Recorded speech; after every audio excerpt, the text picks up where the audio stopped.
alive on the moon. Sorrow, it's on the pen alive, with your host David Knapp.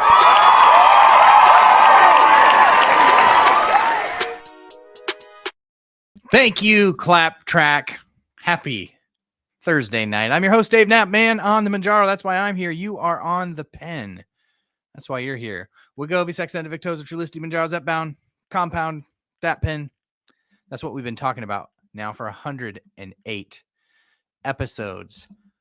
So thankful for each and every one of you who have been here for any number of those episodes, but especially some of you who have been around since the beginning. Thank you for being here. This is a great show we've got. It's just going to be jam-packed with I think a lot of really good stuff. We've got unfortunately our friend Corey, our friend Allie, who does our Reddit recap, is feeling a little bit under the weather tonight. So prayers and well wishes for Allie to start feeling a little bit better. But we do have our maintenance minute from Corey. And we also have a wonderful interview from Dr. Matthea Rentea, who is, you may be familiar with her. She has her podcast, The Obesity Guide. And I think that you're really going to enjoy this conversation that we're going to have. Actually have a podcast interview that I did with her that'll be dropping on her podcast here in a couple weeks as well. So we're going to bring you a great conversation. You'll want to definitely stick around for that. But we are going to jump right into the show tonight. Welcome. I just want to say a special shout out to the friends in the chat. I see you, Neo, Spoonie, Anna, Kimberly, Debbie. Laura is here. Thank you for being here, Laura. Of course, Round Mound of Zepbound is in the house. Good to have you here. Matt Grooney is here. Anna, Hoover, Ray. Man, everybody's here tonight. Cherry Pie, J Neb, thanks for being here. I really appreciate you all. And Mimi from Oz is here as well. Thanks for being here, friends. Always good to spend a Thursday night with you. Want to jump into a little show note. And I got to tell you, this one is I'm feeling a little bit heavy-hearted about this one. But I'm also feeling equal parts lament and relief. Like I mentioned at the top of the video here, this is our 108th episode of On the Pen Live. For the last 2 years, there has hardly been a Thursday night that I've missed to go live with the community here. Was one of the, if not the first GLP-1 live things that happened on YouTube. And we've been very, very religious about bringing the community together. It's also been a huge commitment for me and for my family. Hey, we got Mel in the house. Thanks for being here, Mel. It's been a huge commitment for me, and it's been a huge commitment and sacrifice for my family as well, because this is a lot of effort to bring a show every week with guests and news, and really thankful for the last 6 months or so. Our friends Allie and Corey have been helping to carry the load for me, so it hasn't been quite the commitment, but the time commitment is still a big one. So here's what we're gonna do, and this is sort of the announcement. Next week will be the last On the Pen Live. It will be the last Thursday night show in this format. We're definitely going to be taking a hiatus throughout the summertime. So the show will not be around for the summertime. It may come back in the fall. If it does, it will not be in the same format that we've had it here in the past, as we just have grown and things have changed and evolved. We just always have to kind of take a look at things and figure out what fits best, both for the community and for my family, right? And that's what it comes down to, is always trying to find, life is about finding balance, right? I mean, if that isn't sort of a euphemism for everything on a health journey, it's just finding balance is a challenge with all things. And certainly my own health is part of that too. Like I can't really talk about this topic without also talking about, working 2 basically full-time jobs, raising 4 kids, and struggling to find the level of health that I want to find and be around for a long, long time for my family. So all these things work together to sort of that sort of play into this decision. But I certainly have this show On the Pen Live will always have a special place in my heart. Because it was one of the first things that existed for the community. But one of the things I'm thankful for, and I can see some of you in the chat tonight, is that It's not just me anymore. There's a lot of creators out there building their own communities. I had the chance to go on Downsizing Divas live last night, spend some time chatting with her and her community over there. It was a wonderful conversation. If you missed it, you should go check it out. But people finding their people, I think, is such an important element to the health journey, like just the journey of life in general. But when we talk about the GLP-1 journey, finding your people, not everybody approaches everything from the same perspective or the same ethos. And at the end of the day, if there's one piece of advice, and I'm not one to give advice about a health journey ever, but the one piece of advice that I will give is that you have to find what works for you. And that 100% is not going to look the same for every person. Some people are going to be out there ditching diet culture and saying, hey, I no longer have to diet. I no longer have to watch what I eat. This weight just comes off of this medicine. That's not going to be everybody. That's certainly not me. Some people are going to be out there and they're going to tell you that they've jettisoned everything but meat, and that has helped them to accomplish their goals. And I cheer those people on too. It's not going to be for me, but it works for them. And so at the end of the day, you got to find your people. You got to find your people, whether they're your gym bros or whether they're your, comrades in whatever methods you're trying to employ in your own life to get to where you want to be. Find your people. And of course, we'll still be around here. This podcast will still go on. The podcast is growing pretty unbelievably. Honestly, we hit number 13 in the entire US last week for a medicine podcast, which, Paul Saladino, Peter Attia, just Mark Hyman, some really big names in podcasting are at the top of that list. And On the Pen was 13.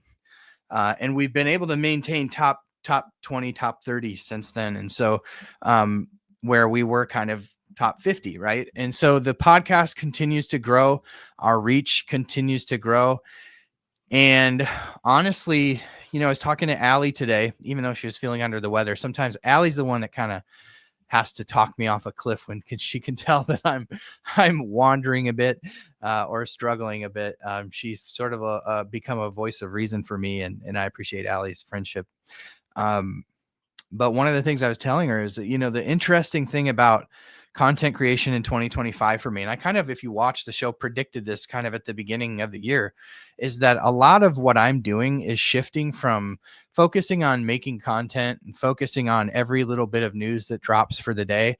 And it's shifted to being on the phone. I'm on the phone a lot every day with different players in the industry, trying to make connections and build relationships to get a seat at that table, right? To get a seat at that table where policy and decisions are being made, because at the end of the day, all the breakthroughs in medicine, all of the obesity medicine news that gives us so much hope for finally overcoming a disease that has dominated our minds and our thoughts every minute of every day for all of our adult life.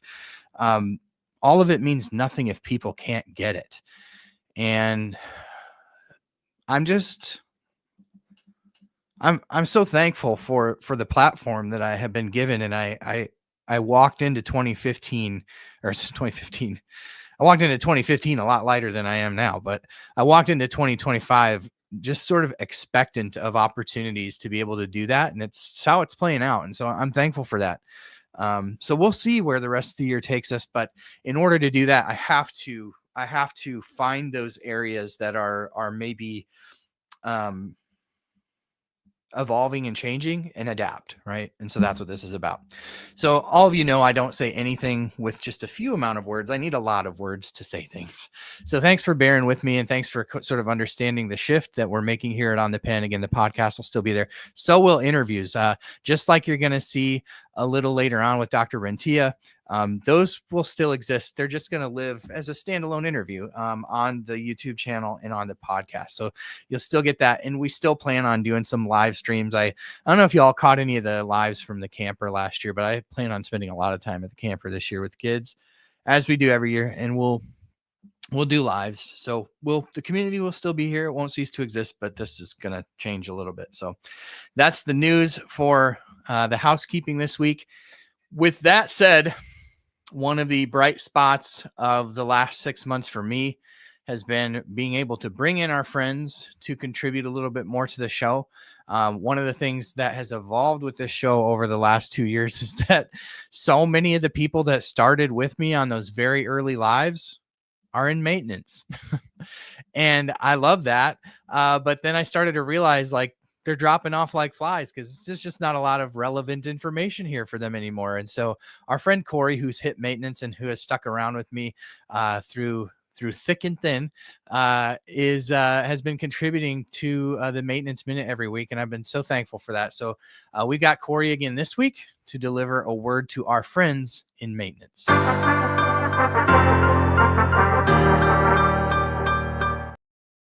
Maintaining health on a GLP-1 is not about chasing a number on the scale. It's about supporting the body's biology long-term, regulating appetite, preserving muscle, and prioritizing metabolic function. For those continuing GLP-1 therapy after reaching goal weight, the focus shifts from weight loss to weight stability, hormonal balance, and sustainable wellness. But maintaining that balance while raising children means confronting a culture still obsessed with shrinking bodies. The challenge is not just personal, it's generational. The way food, movement, and body image are modeled every day can either reinforce diet culture or help children build something better. GLP-1 maintenance often means eating less overall, but not ignoring hunger or skipping meals. The goal is to nourish a regulated body, not restrict a dysregulated one. That distinction matters, especially in front of kids. When food is treated with neutrality and respect, not fear or morality, it becomes easier for them to understand it as fuel, comfort, and connection. Children don't need to hear about macros, fasts, or cheat days. They need to hear that food helps them grow, think clearly, sleep better, and feel strong. Food isn't good or bad. It's just food. But different foods serve different purposes. Some give lasting energy, others help the body repair and grow, and some are simply there to be enjoyed. When the focus stays on what food does for the body rather than labeling it, children develop a natural understanding of balance. Instead of saying, "You have to eat this because it's healthy," a better approach is, "This will help your body feel strong," or "This will give you energy for your game." It's possible to guide them toward nourishing foods without making them feel they have to earn enjoyment-based foods. When they observe a variety of foods, including nutrient-dense options, being eaten without guilt or compensation, they learn that taking care of the body doesn't mean restriction. It means honoring needs and embracing variety. Movement, too, shifts in maintenance. It's no longer about burning off calories. It's about keeping joints healthy, supporting strength, and lifting mood. Children see movement used to celebrate the body rather than control it. They're more likely to enjoy it for life. Maintenance allows space to explore activity for joy, not punishment. When questions about GLP-1 medications come up, honesty matters. There's no need to hide injections or explain them with shame. GLP-1s help regulate a body that wasn't signaling hunger or fullness in a sustainable way. Just like insulin supports blood sugar, GLP-1s support metabolic stability. Framing them as tools for health, not shortcuts, removes stigma and reinforces that bodies need different types of support over time. Diet culture may never fully disappear from the world outside, but it doesn't have to live inside the home. And that is your Maintenance Minute. Amazing, Corey. Amazing. Raising kids, when you live with the disease of obesity, one of the things that I feel like dominates my thought patterns is I just don't want to pass along the backwards relationship that I have with food. And one of the things that I like to use with my kids is just the analogy of fuel in a car. There are lots of things you could put in your car for fuel that would burn. Some of them will make your car go fast really quickly. Some of them will be harder on your engine. There are optimal foods to fuel the engine, and some of them are going to be not so optimal. And I love the way that Corey framed that. I'm going to have to go back and watch that again. I accidentally bumped her out in the middle of her speech too. So I got to catch whatever I missed in there. But just to appreciate that. That's a super helpful word, Corey. I think a lot of us, not just in the weight management world, but in all areas, we're always trying to be careful to give our kids good advice and not pass on some of the behaviors that maybe haven't been the best that we've had. So I really appreciate that. Thank you again, Corey, for that wonderful word, and just the effort and energy you bring to the maintenance world each and every week. So thank you again. We got a great conversation coming up, and I'm not going to waste an opportunity to roll the hot channel bumper. But before we do, as always, I want to thank our partners at Row, who sponsor the show, sponsor the podcast. They're the reason that we've been able to do this for as long as we have, because they believed in us and believed in what we're doing here. If you are looking at especially losing compounded versions of these medications, it might be time again to look and see if you can get that insurance thing figured out if you haven't taken a look at it for a while.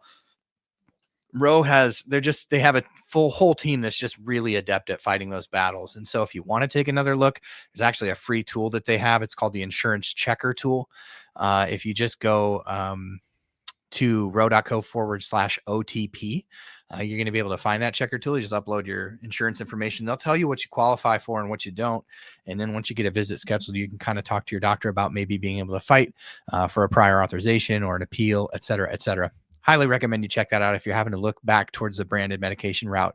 It may just be worth the effort to see if you can get that covered again. Row.co/OTP. Thank you to Row for helping us out here on the podcast. And of course, if you're ever going to start a new medication, you want to make sure that you familiarize yourself with any potential side effects that may be associated with those medications. You can find all that information on Row's website within just a couple of clicks. Thank you, Row. But tonight, Dr. Matthea Rentea has so graciously given some of her time to the show, and I can't wait for this discussion. It's going to be a good one. So I hope that you're all awake. I hope you're cozy, but I hope you're awake. So let's bring in tonight's hot channel, Dr. Matthea Rentea. Hot channel.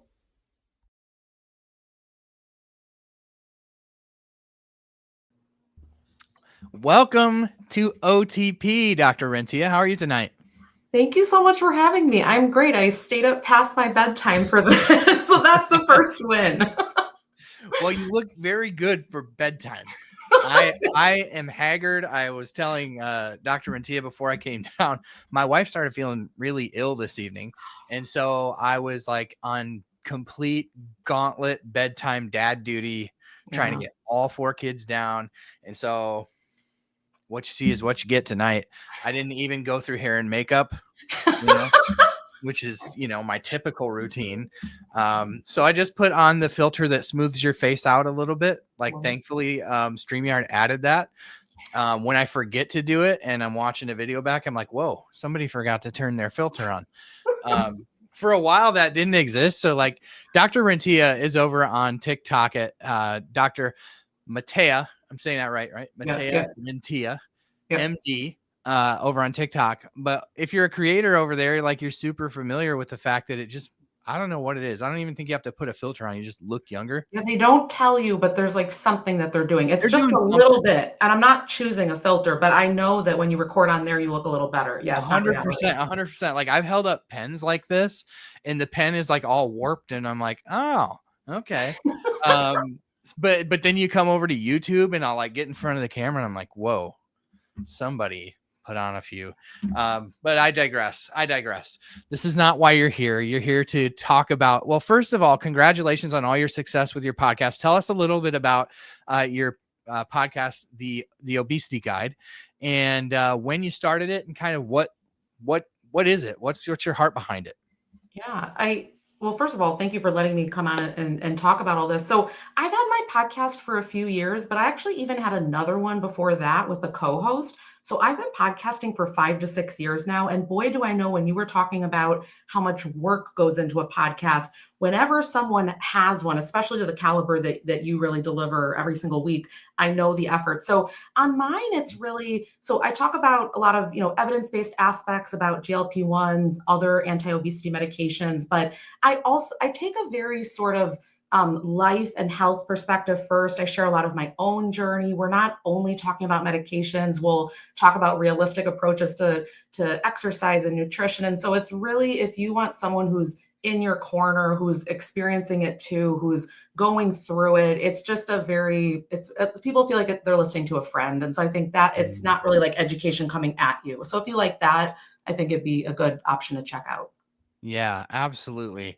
Such, you also have a gift for just giving information, not only from the MD perspective in a compassionate way, but just like putting it in a way that people can understand it. So many times, a lot of medical influencers will get on and they'll talk to you like they're talking to a doctor, and it's like, what? I shouldn't need Chat GPT to figure out what you're saying.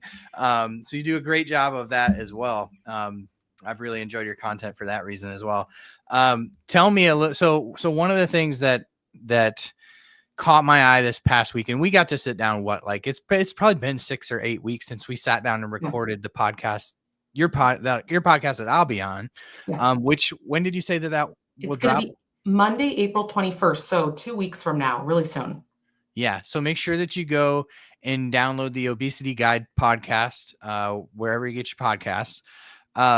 But, at that time we were just, conversing a bit about being in the content creation world and kind of, just what that's like and the effort that it takes, to deliver content. One of the things that I got the chance to do this past couple of weeks is to record a video for health.com. Right. I promise I'm going somewhere with this. I'm not just promoting the health.com thing.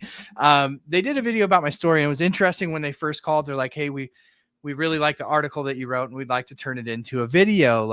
And so then they're kind of going through the story, just like, tell us about how much weight you lost. Tell us, like they're looking for this spectacular transformational story. And like so much of my transformational story with GLP-1s is just that my diabetes is well controlled and I feel like I can live like a normal human being. That's not super grabby, like holding up a giant pair of pants and being like, I used to wear these. There are a lot of those stories in the community.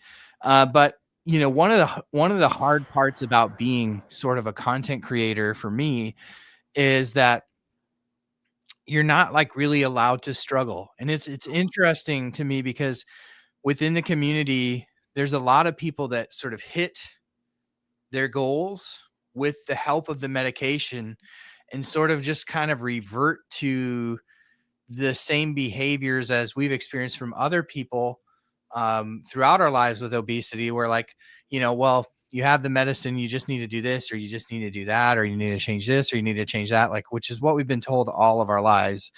So sometimes like the hardest comments for me are the ones that come from within. So it was really hard to make that video because of course, as soon as I made it, there are people commenting and sending messages, and it's just like, it's not like I'm not soliciting your help. And so one of the things that caught my eye was that I saw that you experienced something very similar this past week. So I would love it if you can just kind of like tell your story and kind of what transpired this week, because I just thought that was a really powerful video. Yeah, I think, so when you're online, just like you said, people feel like they have license to be able to say whatever they want to you, which they can, but you're right, like it really does sting at times. So here's a comment that someone said. I'm just going to read it, what I responded to in this video. And then I just want to talk about a few of the things that I brought up, because I feel like I always think everyone knows this, but I really don't think they do, because I don't think that these comments would get made. So this person said, I'm confused. Since you're an obesity medicine doctor and have resources for the GLP-1 meds and, in capital letters, supplemental medications, you appear to be overweight. What's up with that? And so, a lot of the times I'll get comments like this, and I I'm someone that does not thrive on negativity on my channel. I'm very positive. I just don't like to give a lot of this attention, but I really had to address a few things. And so just some of them that I brought up in this video, but there, I mean, we could talk about this honestly for hours and hours because this is a massive topic.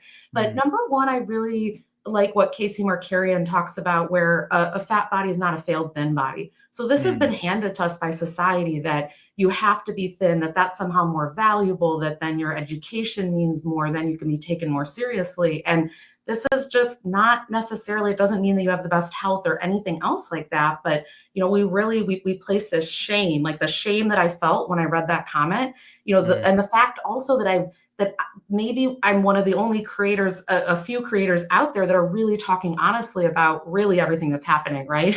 Because a lot of people don't really, no one needs to know. It's not anyone's place. Right. But so anyway, so number one, that our bodies are not a failure just because we have something metabolically happening, and we did not pick that, we did not choose that. And also that really we might never conform to what the societal standard is. And so to constantly kind of put that at someone, it's very shame provoking, right?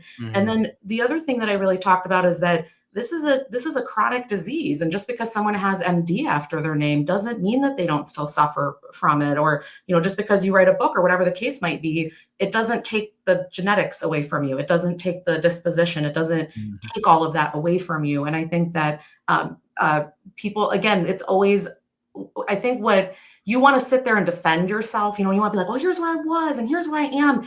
And I actually took a very intentional stance years ago to not do before and after photos, to not constantly be talking on my podcast about how much weight I've lost or what's been happening. And because it's not helpful. It's just, again, it's like constantly like, look where you were. And that, like, you know, like the photos where they're all like mad at when they're overweight, and then when they've lost weight, they're like, look at me now. And it's like, you had really great moments in your life too, no matter what your weight is. And there are amazing things that are happening, but we're just always making it seem like you only, once you achieve what we call like thin privilege, once you achieve that currency, now your life begins. And I really want us to stop thinking about that. And I really want us to shift toward, is your health improved? Like when you were talking about blood sugar being better, that's it. That's longevity. That's feeling better. That's having energy for kids. I mean, that's what we want, right? Like I always say to patients when they come in and they think like it's just about weight loss. And I'm like, well, what gets to happen then? And they tell me, I'll get to go to Disneyland. I'll get to walk more than 10K steps and not have to go back to the hotel room when my kids are still having fun, you know, and all the other things that happen, getting off medications. That's what I really want us to focus on. Right. And then just the last thing that I brought up for this is that unfortunately, this is really one of these last frontiers that we're getting a little bit progress in this area, but it's still so acceptable, the discrimination, the bias, the shame, just everything that goes with it. And so I find that us as if we suffer with these conditions, that we need to really have a force field to keep this energy out, because it's so rampant, it's really everywhere, and it can derail us, because when we take that in, then we stop making all the great decisions for ourselves. And so I really kind of talked about how we need to force field that out, because it's not going to stop coming in. Unfortunately, you can't protect yourself enough, because you might even get the comments from family members, right? So it's like, this is a troll in the wild, but it can really be coming from inside the house too. You know what I mean? Like it can just be coming from anywhere. 100%. I can identify with so much of what you just said. I think when I wrote my book, it was like a lot of sitting down and thinking about what were some of the things that programmed my brain when I was young to think incorrectly about food, about all that stuff. And a lot of times it did come from within. I think like for many people, immediately they want to just like brush their parents off as this or that. Like I know that when I heard comments from loved ones, they were always from a good place. I never doubted the love that my parents had for me because of that stuff. It just, sometimes you just don't know how what you say is going to affect someone. And so I think when I see a lot of friends from the community hit that maintenance point, right? They've achieved, I observe two things oftentimes that I wish maybe they would look at things a little bit differently. Right. And the first thing is that collectively what I've learned from people in maintenance is there's no arrival point, actually. Oh yeah, I totally. think that's kind of one of the things that my friends in maintenance have taught me. And some have identified that, Corey being one of them, with her maintenance minute on the channel. Like, she brings this up every so often. It's just like, there's no arrival point, because the second that you hit your goal weight, there's the loose skin. There's like, and I remember a guy I've had on my show a few times. His name's Jamie. He's lost a ton of weight. Like, he was like 715 pounds. I think I follow his channel. He's incredible. Yeah. He's just had tremendous progress. Triplet dad. And he's like, the difference between now is like, I'm being forced to have a surgery that I don't really feel super comfortable or excited about on the loose skin side, because it's a medical issue now. Like, I have to have it. Right. Yeah. And so it's like, while he's arrived at where he wants to be, there's other issues to contend with. And then there's scarring, and there's, so like, if we have in our minds that there's this arrival point, I think that can probably be a huge derailer. The second thing is, like you said, with those, like, here's me before and here's me now. I have as a younger man at one point lost like 70 pounds. After graduation, I ballooned up and I just went on a keto diet for like a year and a half and ran 3 miles every day and dropped the weight. Right. The second I stopped doing any of that stuff, it came back and then some. But while I was down to the lowest weight that I had really like ever been at as a fully grown man, I remember all the adulation that I got from people. And I remember feeling that people were putting more value on me as a human. Yeah. And I remember thinking to myself, my body looks different, but I'm not different. You're like, nothing else has changed. Like, what you're looking at looks different, and I understand that, but I'm not different. And so a lot of times, like, I see those and I look at the heavier version of those people and I go, I hope you were loved then too. Like, I hope that you had value just as much as you do then now. And like, I just want to reach through and just hug people, because you can almost feel like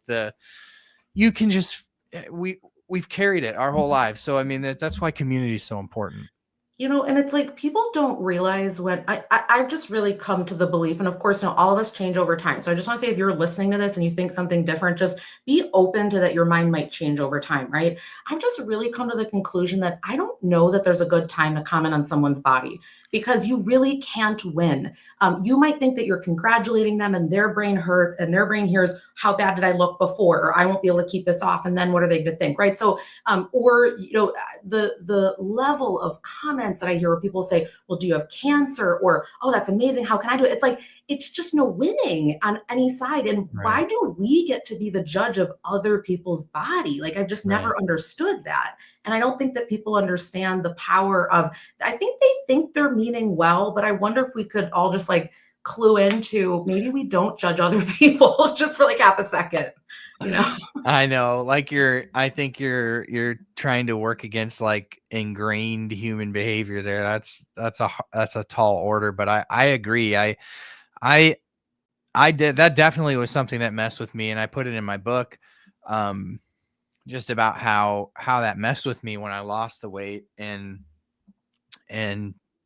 people would comment, and I go, in my head, what I do is, what did you think of me 6 months ago when you looked at me? Did you just look at my appearance and just make assumptions about who I was? And like, then I played that game. And then when I started to put the weight back on, it was like a snowball effect, because I could feel people's, no, here we go again. We are so good at like reading the room, right? People, we're so tuned into this, because it's just a look that they give you, like they'll just like look you up and down. You're like, ooh, you can tell instantly. Yeah. You're like, I'm up here. Yeah. It's an interesting topic of conversation for sure, because there will undoubtedly be, I mean, I've talked about this before and shared my opinion about this before. And, there's definitely people that go, well, I'm not clueless to what I looked like before. I like it when people comment on the way I look. And so if that's you and you're listening to this, great. But I think like you said, just like be a little bit open-minded to it, because not everybody, like, I don't know, it set me off on those kinds of comments really set me off as a younger individual. I like to think that I'm maybe a little bit more hardened by the world at this point, especially now that I'm a content creator, because it's like, you just got to scroll past it. But but yeah, it is. I think commenting, you're right. Commenting on people's looks is not really something that usually ends well, unless it's like you're trying to find your mate for life and you're telling them how beautiful they are and how you want to spend the rest of your life with them. Outside of that, there's not a lot of redeeming value. Agree. So let's talk a little bit about at what point in your journey did you decide, obesity medicine was something that you were going to approach professionally? Yeah. And then how did that turn into like content creation and podcasting? So it was really about 5 years ago that I decided I wanted to really go into the obesity medicine direction. Prior to that, I'm board certified in internal medicine, and later I went to do my obesity medicine boards, but I did primary care for a lot of years. I actually loved primary care. I love patients, the long-term relationship with patients. What I started to notice just again and again is that we could never really get down to why with anything, right? It would be kind of like these quick visits, and we would adjust a blood pressure medication. And I never could really understand what was happening for them emotionally, hormonally, metabolically. Like we just couldn't get to the bottom of anything, right? So what's really interesting is before I did obesity medicine board, like, the past few years here, I actually was not the biggest fan of the oral medications and things like that, because a lot of what was being pushed over 10 years ago, kind of when I started to come into the medical world, it was just phentermine. And so what I would see with phentermine, it would be prescribed for 3 months and then it would get taken away. So a lot of states have laws where they can't sort of keep you on it all the time, which is actually normal. You actually can keep someone on it long term, but certain states will have laws on that. So the point is, I would see that people would lose it and then it would come right back on, and it would be even worse when it came back on, right? And so when I started to get into this world more, I started to understand much more how much metabolically things were being driven, how much genetic influence there was. And honestly, it was massively healing for me, because I had tried everything to lose weight and keep it off. Like I was in every single coaching program, like thousands and thousands on different meal delivery services, different programs. Like I was trying everything, and I could maybe lose, 5-10 pounds, and then it would just come right back on. And finally, after I got into this world and I realized, wow, I'm just as sick as who I'm treating, right? Like it was like this really big moment actually for me. And once I started to actually know the science, actually see the studies, actually understand what was going on and get the help for myself, it was just this unlock where I realized I can't do all the things that are needed, sort of in a traditional clinic setting. So I started my own clinic. The podcast I'd even had more for like a mindset standpoint even before that, but I did the podcast and everything as a way to help more people that are not physically in my clinic. I mean, there's only so many that I can help, but I would have patients in front of me. I had thousands of patients when I had my primary care panel, and routinely crying in the room that they can't do it. And I was thinking, I just want to be able to help people. And I never actually wanted to get on social. I'm not like this, like wanting to be out there all the time. I genuinely feel like when we share online, whether it's a recipe that's helping us or an insight or a scientific fact, I feel like it sort of lets people into this world that maybe that they wouldn't be able to see otherwise. But it's not from a standpoint of like wanting followers. I genuinely want someone who's suffering just like I was to hear this information. And maybe, so many people have told me that they have then gone to their doctors and talked about it and gotten treatment and how their lives have changed. And so that is really the reason why I kind of shifted, and it was out of my own need, to be honest, helping myself. Yeah, same reason why I started on the pen, right? There was like just a deficit of information, and it's like, if I'm going to go seek it out and I'm learning all this stuff, other people need to know it too. So I can 100% identify with that, and never really like doing it out of a desire to again gain followers or anything like that. You just kind of end up where you're at, and I think it's great. And I think one of the things that I think is one of the most important aspects to a health journey is just finding people who understand, finding community. Like we talked about it a lot at the top of the show here, is just finding your people, right? Yeah. And there's so much healing in knowing that there's other people out there that have gone through the exact same thing and experienced a lot of the similar trials and tribulations and hurts and trauma that you have experienced. There's just so much value in that, and it's been so Yeah. fun to watch the community grow, just leaps and bounds as these medications, which have changed the game, have sort of allowed for, because the phrase that I use all the time is leveling the metabolic playing field. Like all of a Right. sudden you have medications out there that are addressing obesity as a disease, and people are actually finding success. And I think that that's, really proliferated a whole new sort of genre of online community that has been just fun to be a part of and watch it explode.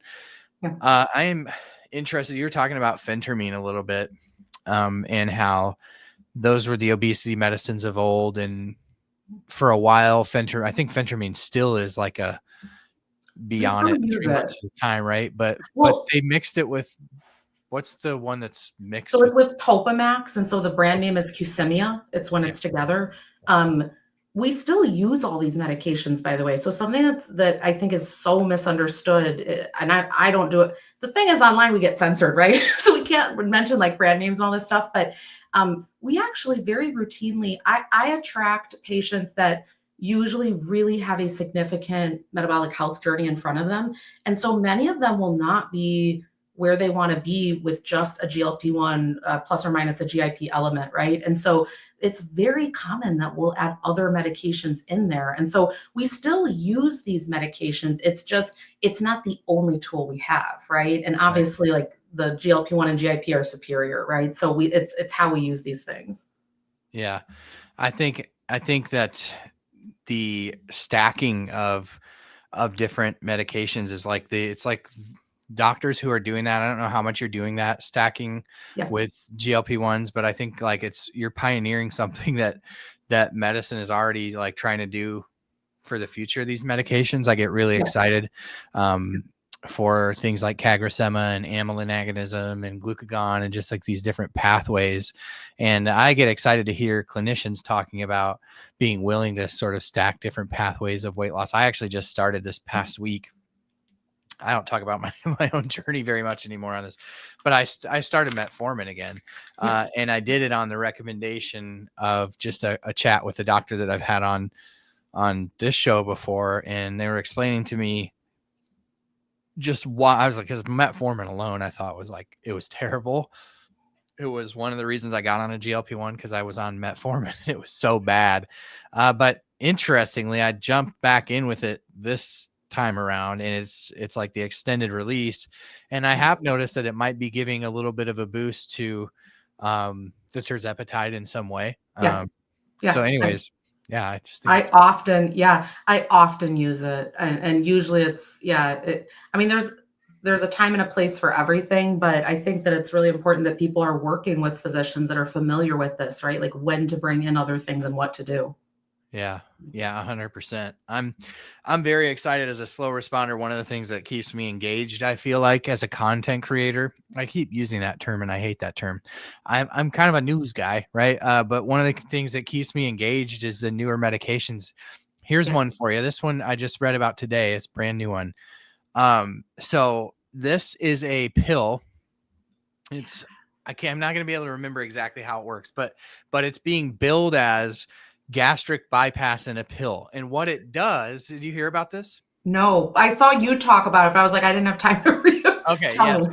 So essentially what it is a pill that you take, and it's some combination of what's in the pill and the way that it combines with the upper level of your small intestines.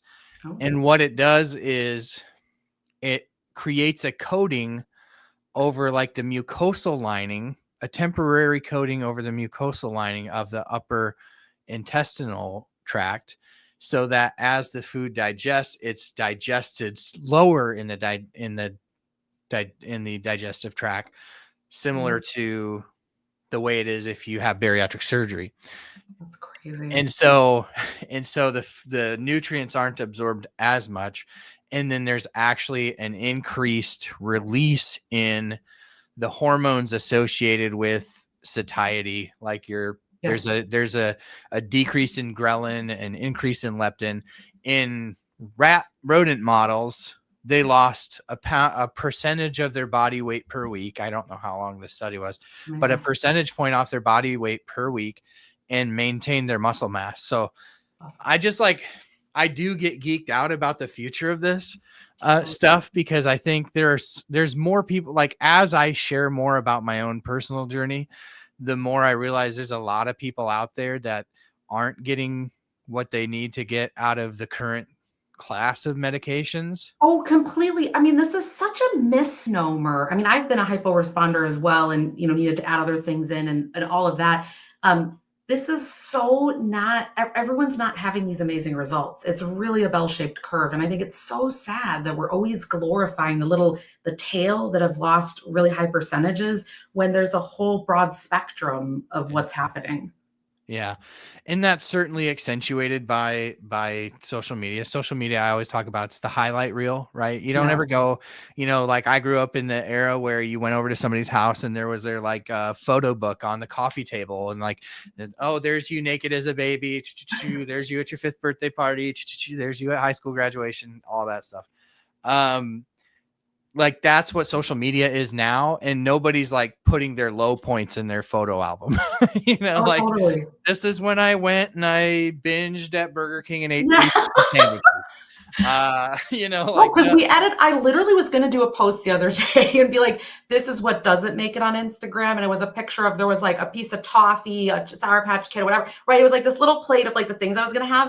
And then I was like, no, you can't post that. And I was like, destroy you. Right? I was like, you should. Yeah. Because it's not normal, right? Yeah. I know, because at the end of the day, it's like, because you struggle with your weight, you should not be allowed to enjoy food ever. That's just, that's it. Totally. Right. Totally. And I know that feeling when, again, like, you've been down and people have down in your weight, people have complimented you. You go to a family function and you're like, if I eat a piece of pie, like literally everyone else in this room is doing, I'm going to get side-eyed. Yeah. It's like, because I can't enjoy food, and it's just, we got such a ways to go. But I'm so encouraged when I try not to dwell on how frustrating it is that the world still doesn't see this the way that they should. But I really am encouraged because of the proliferation of things like On the Pen and the proliferation of podcasts like the Obesity Guide, or even anyone in the comments tonight who's making content or sharing in their own world. Like, people are being empowered to discuss these things now because they have the information, and because and it all, like, a lot of the kudos just goes back to the medical community. In some of the pioneers, I think, like some of the pioneers of the Obesity Society, I had the chance to sit at a dinner with some of the people who were there at like the formation of the Obesity Society. Some of the people that were there, and they were like, I was fighting tooth and nail with this doctor for 5 years and with that doctor for 10 years, because I was like, unless we get obesity treated as a disease, we're never going to be able to tackle this medically. And now that those doctors who really pioneered the research and the studies and fought for the grant money and really fought those battles early on, now there's people like me, a lay person, who's able to go out and like sort of spread the gospel on this stuff. I can't tell you how many times in real life over the last month I've been like just busting myths and misconceptions down in the real world. Like, bariatric surgery, you just lose weight because you don't eat very much. Like, actually, no, that's not hormonal changes too. right. It's like all the hormonal changes that happen with bariatric surgery are what they're starting to mimic in these drugs, right? Because it's all related to hormones. And like, one of the cool things, I've just learned so much cool stuff lately. Last week, we had the CEO of a company called Fractal Health on, and they were talking about a 45-minute endoscopic procedure that they're working on that literally just goes in and it it's basically like a face peel for the mucosal lining in your duodenum. And it resets all the cells there because the duodenum is what senses all the nutrients that you're eating and signals all the hormone release, a lot of hormones to release in your body that are associated with satiation, fullness, hunger, etc. And what they found is in people with obesity, people with diabetes, those cells are screwed up and they're not signaling properly. So if they can reset the cells, and they reset within a couple of days of the procedure, people are able to lose weight again. Their blood sugars normalize. The other thing that I think about is like, just on the science element is this concept of DPP4. Like, people don't understand that your gut bacteria has so much to do with your gut health, has so much to do with obesity. I saw 2 stories this past week that were super interesting. And I wonder if you've ever heard of this one. Okay. So they took 2 rats, right? They were like genetically identical twins, right? Mm-hmm. They fed them the same diet, fed them, gave them the same exercise routines, everything. They were the same size, everything. Then they took one of the rats and did a fecal transplant from an obese rat. Yep. And like within a very short amount of time, that rat with the same diet that its identical twin was given, same exercise regimen as their twin was given, was super obese because of that fecal transplant. Like, people don't understand the gut bacteria has so much to do with this. Yeah, the gut microbiome. So I have a program, it's called 30/30, where we spend a few weeks together. It's like a really close community. And this is what we talk about on the first week is like, how do we improve our gut microbiome? And it's really something, I want to say that the area is evolving, but we've actually had research in this for 10, 15, 20 years now, but now it's becoming more mainstream and we're understanding it more. But basically, Dave, what you're talking about, and like, everyone I know that's listening gets this. It is so complex, the disease process, right? It's what's the brain signaling doing? What's the metabolic endocrine system doing? The nervous system, the gut health, the adipose tissue itself, how's it signaling back? It's not just something that's on you. It's an organ essentially, right? So all of this there's 100 places, probably more than that we can intervene. And it's really exciting to see them start to target every single one, because everyone's going to be different, right? So what if someone needs these 3 things, the other one's going to need these 2, and wouldn't it be great instead of just having like 2 options if we had a whole toolkit? Like, that's the dream, right? Yeah, 100%. I'm curious, maybe you've thought about this and maybe not. Why do you think so many people do respond so well to incretins? Like, what? So, I mean, why do you think that it is that, like, I would say the majority of people that get on these medications respond to them positively from a weight management standpoint? Why do you think that is? Like, wouldn't you think that if it works for a bunch of people, it would work for other people? I still really struggle with this. Yeah, I see about 1 out of 5 not do super amazing. Not that they don't have results, not that it can't be clinically significant, so meaning 5% or more, but about 1 out of 5 will. This is grossly generalized within my practice, right? Sure. Okay, so it's not like there's not a big study that's saying this, but just that there'll be 8%, 9%, but they're never achieving the 20+% or, things like that. So I think a lot of, I think the reason why this stuff is helpful is the effect that it's having, for example, like on in the hypothalamus, like the brain effect, right? Because this is not, people just think, that the hunger goes down. A lot of it's like that desire, that like food drive is not there, right? And that's why we can say, hey, let's just focus on a little bit more protein, but we don't need to overly micromanage the food relationship anymore, right? Because I always say we think we have this conscious control over it. We actually don't, right? Like, people think that they can just like 100% track their food and stuff and not use a med, but eventually something in life happens, God forbid a death, like life gets busy, all these things happen. And suddenly, I don't know, how that kind of fell apart. It's like, because you were doing 900 things to maintain it. That was your full-time job. Nothing else could happen except you managing it, right? So I really think that a lot of it's the fact that we're actually getting to some of the actual cause of it. I mean, we don't have it. It's not curative what we're doing, but that we're actually treating part of the actual problems, if that makes sense. Because Yeah. we've had things like, when you look back at this area, like we've had things like gastric balloons, right? So it's like, okay, less can fit in your stomach. It didn't mean that people's desire wasn't still there to eat more, or maybe eat so much that they vomited. Like with when we used to do, oh my gosh, what am I thinking? Gastric bands, right? Which is like totally we don't do anymore. But there were all these problems that occurred because we weren't actually ever getting to what's happening with the brain driving things. Yeah. And so I think that's a lot of the reason why these meds are so incredible, because it's truly part of where it's really being originated from. So one of the things that a lot of the slow responder community hangs their hat on is higher doses of semaglutide coming, higher doses of tirzepatide coming. Yeah. Do you think that's going to be it for the majority of those non-responders, or do you think they will need a new pathway? No, this is just at this moment, guys, everything's always subject to change. Okay. So if you listen to my podcast, like I used to think that there was a cap on how much protein we could absorb. And then I saw a good study where I was like, no, it's actually more than that at one time. Right. So again, everything's always subject to change, but I don't think it's going to be solved with just one med with the dose being higher. I think, again, that will bring more into the bucket where it's effective.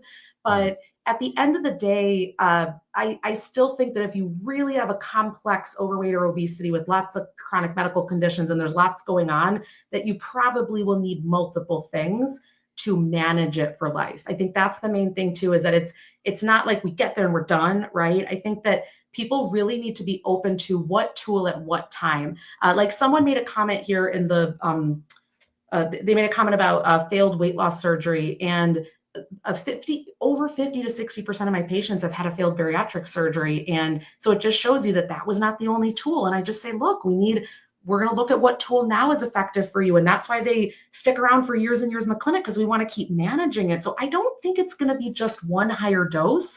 I think it's going to be, do you switch at some point? Because we don't know, does the body I would use the term like habituate, like do you get used to it, right? So I don't think it's just going to be one thing, unfortunately. One of the things that I'm interested in, because you're not obviously going to hear about this from the pharmaceutical companies that make the drugs or the peptides. A lot of people get mad when I use the word drugs when I talk about this for some reason. Peptides, whatever you want to say, is they talk about receptor burnout, right? So a lot in the bodybuilding community, they talk about peptides and receptor burnout. Do you think that's a thing with these? Well, so it's interesting when you bring that up, right? So like the way patients describe it to me is always, and I've experienced this myself, like you don't feel that like restrictive clamp anymore. Like right when if you're first getting on the med or you're titrating up, you really feel like, oh, I really can't eat anymore. And there's just like full sensation or, things like that. But the thing is, we see the weight stay off. So I think that I don't know that I subscribe to that, right? So the weight stays off if you're maintaining doing those things. I'm not talking about doing crazy things, but like whatever you were doing to achieve that, you keep doing that. I don't see the weight come back, but I don't see it feel the same. And then also, let's say, God forbid, they have to come off for a reason. When you see this kind of trend of people kind of coming on and off to like restart things. And I never see that end well, because when they come back on it, they're not GLP-1 naive. You end up having to start higher. They don't ever again really feel the same like they did before. So my thing is always like, keep them on it. But I don't know that I subscribe to that, thinking that they're like, oh, get off of it, it's all saturated. I don't believe that. Yeah, I'm hearing more and more about it. And I think there's just a lot of people making content about it now. So then things trickle through the community. That's a really good point, though, because the studies show, the Surmount studies show, I think 72 weeks on, and most of those weeks were on 15 milligrams after the first however many months it takes you to get to 15. And they I don't know how long they continue to lose weight. There's definitely a flattening of the weight loss, but definitely once they took the medicine away after those trials, people gained their weight back. You're not treating it anymore, right? Yeah. Very interesting. Very interesting. I get really excited about the future, like CagriSema and retatrutide, but I do wonder, like, they're not doing studies of somebody who was on tirzepatide for 3 years and then went on to CagriSema. So it's like, you don't know like how, or retatrutide, somebody who's on tirzepatide, by the time that comes out, people could have been on tirzepatide for 4 years. And so how are people going to respond to a similar medicine with just a slight different take on And it. you know what's unfortunate? We're not going to have that answer for a long time because Right. when they do studies, what's the first thing that they do? They exclude if you've been on any of these medications, you can't be in the Right. study, right? So Right. you're always going to have that fresh population, which is Yeah. great for them. I mean, I'm very Yeah. excited for them to be in the trial and get that. But this is why I feel like clinically we are at the front lines and why Yeah. these kind of podcasts are so important because Yeah. someone said to me, well, how do you, when I was talking about the addressing the not going off medication and trying to like gain it and come back on and retitrate up, and someone kind of left a snarky comment, well, how do you know? Because there's not a study. And I said, well, this is what I'm seeing with thousands of patients.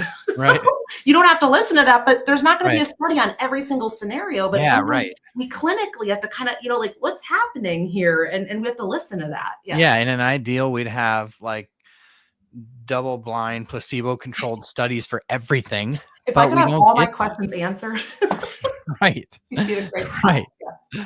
Yeah. I love it. And I love doctors that are willing to sort of think outside the box. And I do think it's going to be very interesting. We're going to, the people who are slow responders of current medicines are going to be interesting to see how people do respond to the next generation that are coming. And they're coming quick. I mean, time flies.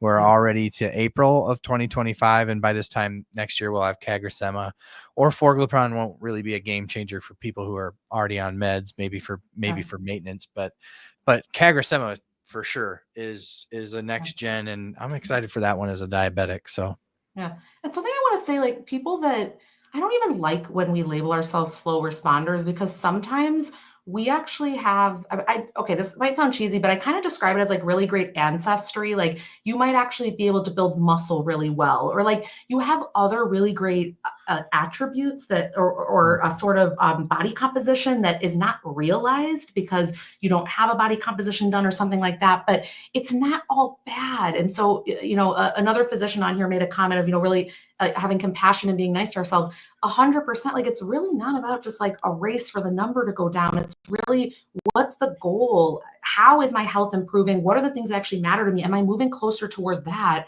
And so I hate labeling it in that way because I feel like it cheapens it. I don't know. Do you ever feel that? Like it like makes us feel bad for no reason when it's like we're still making progress. Yeah. I think putting a name on it for me is like, it gives me just something to refer it to, but I am constantly telling myself, and it was like something that I had to like really intentionally think about when I was recording that video about my journey, is like, I have great A1C. I mean, I might as well not be diabetic, and I can pretty much eat any macronutrient of food, and it doesn't matter because the medicine is helping me in that way. And so a slow responder, non-responder, maybe to the scale version of it. But yeah, I mean, I think like the reality is like everybody who starts taking these wants to see the scale look lower. I just don't think there's any way around that. But in doing so, I think it is important to remember that it's a metric, not the metric. And I think that it is important to recenter your thinking around what am I actually gaining. And for me, the thing that I always think about is the whole reason that I started taking it in the first place. I want to be here longer for my kids. And I know that the medicine is doing that regardless of whether it's showing that on the scale or not, showing better numbers on the scale. It is giving me a better A1C. It's probably helping to keep my triglycerides down and my cholesterol down and all those other things as well. Yeah. Yeah. I had an endocrinologist on my podcast this past week, and she was talking about how they had a study that showed 11 minutes of walking per day decreased cardiac risk by 33%. And it's like that. And now you might say, okay, everybody get up and walk 11 minutes. But if your weight set point is somewhere where you really can't be active, then these medications can allow you to even be able to do that 11 minutes of walking. Right. And so 100% that the doors that these medications unlock are really incredible. Yeah, absolutely. Well, you are an hour later than me, and I want to respect your time. I really appreciate you coming on and chit-chatting. This has been, I think we could probably just keep talking about all of the things. So we'll have to do this again. And remind everybody where they can, I know you got it below your name there, but remind everybody where they can find you and the name of the podcast and where they can download that as well. Yeah, thank you. So I'm most active on TikTok, but also Instagram. So again, it's Matthea Rentea MD. I'm sure you'll have that linked everywhere. And then if you want to see the show notes for my podcast or archives of it, anything like that, the best place is Rentea Clinic, RENTEA clinic.com. You can click on podcast, or you can see we have some mini courses, that like support people on a GLP-1 if you really want to learn about side effects, things like that. So that's the best place to find me. Awesome. Rentea Clinic. You got it. You got me backwards now. Matthea Rentea, not Matthea Rentea. Okay, so renteaclinic.com. There, we got to scroll across the bottom. You can find all of our stuff there. Thank you so much for hanging out with us tonight at OTP. Really, really appreciate it. Thank you for the work that you do and the compassion that you do it with. I wish you all the continued success in what you're doing, and I hope that we get a chance to do this again. Awesome. Thanks so much. Thanks. Thank you, Dr. Rentea. We'll see you later. Bye. Matthea Rentea, Dr. Matthea Rentea. You can find all of the things at renteaclinic.com. I hope that you will. That was a wonderful conversation. I really, really appreciate that. I think that I could just continue to talk to these people about these topics all day long. I love finding other people that are as passionate about this stuff as I am. And Dr. Rentea is certainly one of them. So make sure that you go follow her on all the things. We'll probably get together. We did not do a members only live stream tonight. Obviously, I told you why at the beginning of the channel. We will be getting together on the Discord afterwards, though. So if you want to jump over to the Discord, I may go live in the Discord if that's a thing, or make a video for you over there. So jump over there. If you haven't given the stream a thumbs up, please consider doing that before you go. That helps other people get connected with the channel. I hope that you'll do that. And until next week, may the Lord bless you and keep you and cause his face to shine upon you and be so gracious to you in this coming week. Thank you so much for being here. And thank you for being the best part of what we do at On the Pen. Love y'all.